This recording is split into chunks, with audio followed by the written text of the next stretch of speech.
Now that TikTok's getting banned, you're gonna have to get a real job. Okay, first of all, I came from a real job. I got a bachelor's degree and a master's degree just so I could work for a corporation and quickly realize, wow, I'm nothing but a number. I'm going to beg, plead, and cry for a 1% raise every week. I make $20 an hour, which totals to 2 bi-weekly paychecks of $1,200 each month. The first one went entirely to rent. The second one went to utilities, the school loans that I'm still paying off to this day, and all of the other bills that you have as a fucking adult. I quickly looked around and I said, well, fuck, I don't know how I'm going to survive. I looked in the mirror and I said, well, let's face it, Brandon, you need a side hustle. You're not that good looking. You're not really that smart. You can't sing. You can't cook. And you also aren't athletic. You know what you can do? You can fucking talk.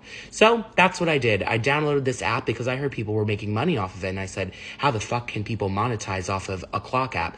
And I studied this app religiously. I downloaded it in January 2021, way later than everyone else. And I said, I'm going to try to make it on this. From January 2021 to October 2021, I sat on this app and posted 2 videos every single day. I didn't want to. I went to work at 7 a.m. on the bus. I got home at 6 p.m. When I cooked dinner, I said, okay, before I can go and relax, I need to think of 2 videos to make because I need fucking money. And that's what I did for 9 months, and I didn't see a fucking penny. Then I got a brand deal that totaled the exact same paycheck amount that I was getting from the corporation that I was working for. And I said, holy fuck, if I go at this, I could eventually maybe quit my full-time job and then do TikTok full-time and create all of my income off of that. So I went from working a corporate job that I was miserable at, serving the big man that I was miserable doing, to now being able to afford my own apartment and nice things. So what exactly is a real job to you? Because from where I come from, a job is doing a service for someone and getting paid for it. And that's how I make my money. I make advertisements for brands that ask me to make advertisements for them.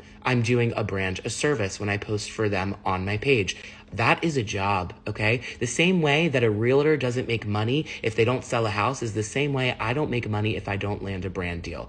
And how do I land brand deals? By constantly coming up here on this app every single day, creating authentic content, and hoping that I can build a community of engaged followers that support me and will want to listen to me. The fact that we have come to a point in life where we are all so collectively miserable that we look forward to an app being banned that currently employs 2 million people, several people that work for ad agencies, has changed the trajectory of small businesses is really, really sad. And guess what? Let's say that the app is banned, and let's say that I have to go back to a real job, which I know how to work, because unlike your narrowed viewpoint, not every influencer is a Nepo baby. Some of us actually worked hard to get here, even though you don't consider it work. But yeah, let's say the app gets banned. I'll go back to work and get a real job. And guess what? You're still not going to be happy at the end of the day, because if you are the type of person who needs other people to be miserable in order for you to feel comfort in your own misery, that is a disease that unfortunately has no cure.